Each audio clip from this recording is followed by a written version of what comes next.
Здравейте, приятели! Както ви обещах в миналия шорт да искате да пробвам Лава Бер, имаме 3 коментара, където искаха да пробват.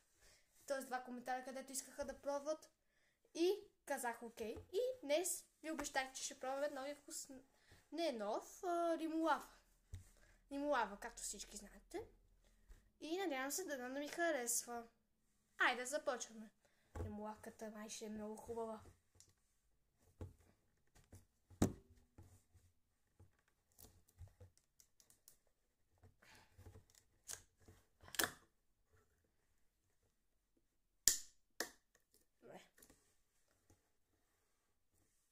Готови ли сте, приятели? За лимолавка.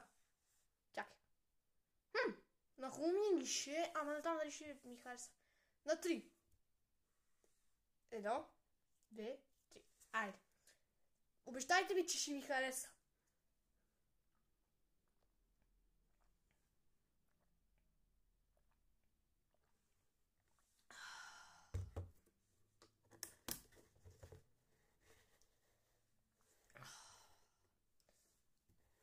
За мен тази лимолавка много ми хареса. Много ми хареса лимолавката. Знаех си, че с ябълка, круша и лимон. Даже не съм видяла етикета. След това то Лава Бер. Ще му дам... Какво да кажа?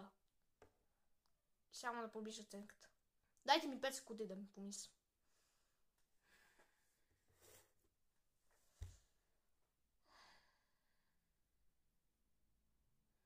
Готов съм да ви кажа каква е оценката.